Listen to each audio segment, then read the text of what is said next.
The biggest target of the White House Correspondents' Dinner would have to be Donald Trump. Both President Obama and Seth Meyers zinged him over and over again. Donald Trump has been saying that he will run for president as a Republican, which is surprising since I just assumed he was running as a joke.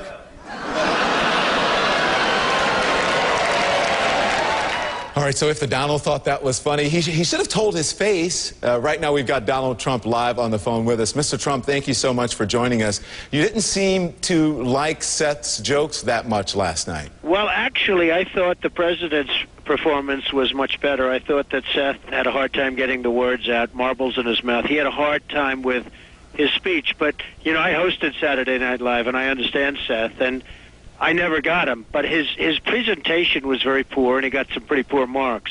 I thought the president actually did much better. I mean, the presentation certainly was a lot better. So you didn't really like his jokes. I understand that you thought they were too personal and they weren't political.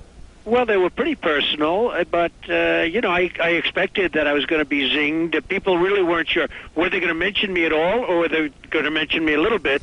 Nobody had any idea that it would take up a majority of their both speeches. So, oh, come on, Donald. You knew they were going to mention you. Well, I did. You had to have known that. Don, I actually didn't know that. It was very interesting. I came in, and a lot of the reporters were screaming, do you think they'll mention you, or do you think they'll mention you a lot?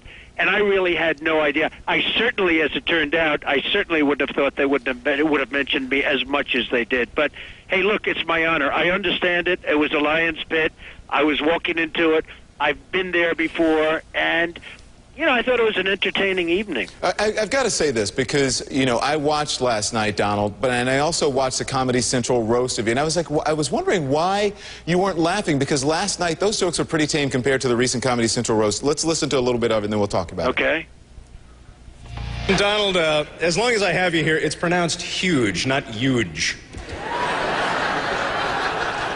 And here's another one. It's pronounced I am delusional, not I am running for president. Okay, so at the end there we saw you laughing. It's almost the same joke that we showed you from Seth Meyers. Some people may have been watching last night and wondering where your sense of humor went.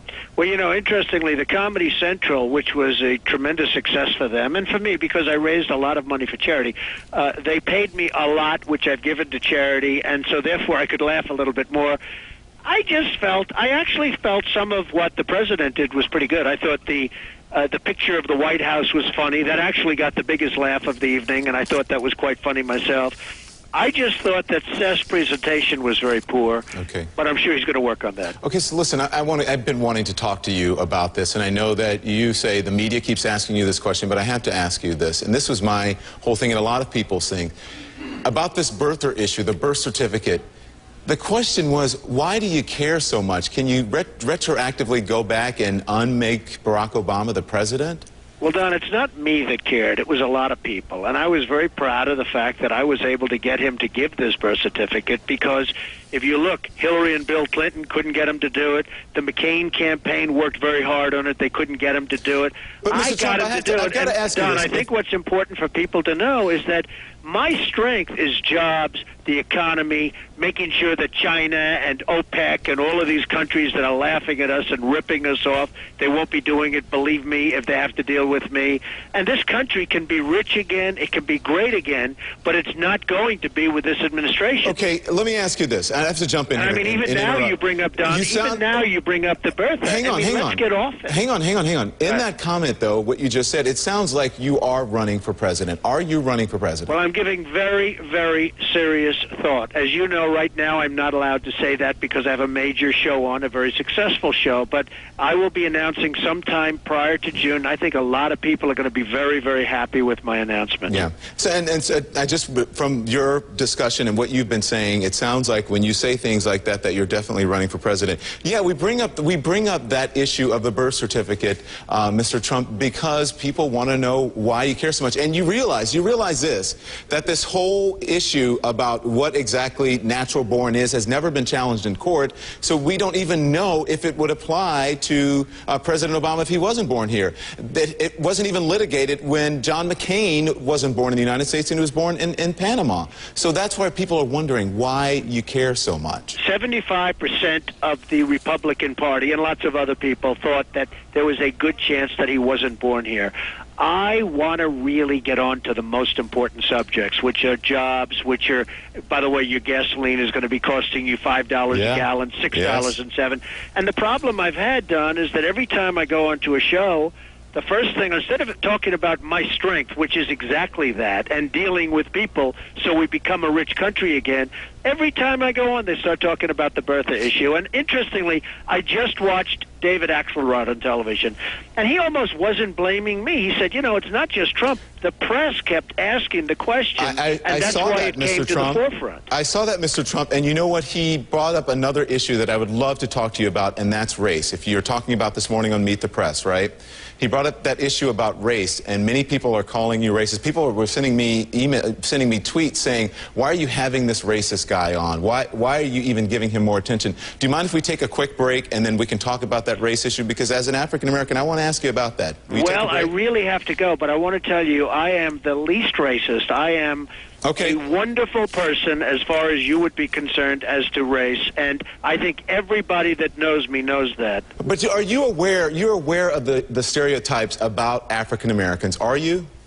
Well, I don't know what you mean by stereotypes. Why don't you define that a little bit in greater detail? The stereotypes that take place in America about African Americans, one is that they're not as smart as white. And when you talk about someone like the president and you challenge whether or not he has an education or deserves to go to Ivy League schools, you're bringing up, you're promoting one of those stereotypes about African Americans. And as someone who's running for president of the country, which means everyone, then wouldn't you be sensitive to those issues in our culture? It certainly does mean everyone, and it means everyone to me. And as far as I'm concerned, the president's a very smart man, and I think a comment about racism is ridiculous as it applies to me, and people that know me laugh at it. They think it's so stupid. I mean, it's a ridiculous statement, and certainly ridiculous as it applies to me. What about the comment you said when you referred to the blacks, that you had a good relationship with the blacks? Do you understand how some people will take that phrasing? Some people do and some people don't. I mean, I've heard it both ways. It's something that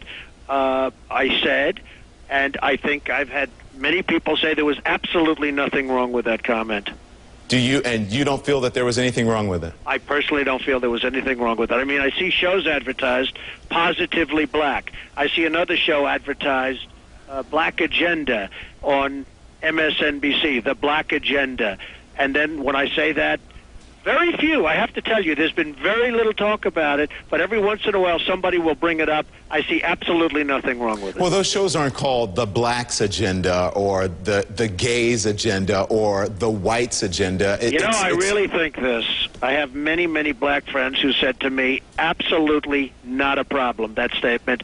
And, every once in a while I'll hear somebody say, oh, he should have said a little bit differently. Mm-hmm. The fact is, I want to focus on jobs. I want to focus on the economy. I want to focus on the fact that nations are laughing at us and ripping us off and taking our money and taking our jobs, and that's what I'm best at. Okay, so listen, why are you, what is this in your contract that you cannot state whether or not you're running your contract Well, I with think NBC? it would be, not in my contract, I think it would be inappropriate during the run of Celebrity Apprentice to be discussing exactly, to make a statement that I will run.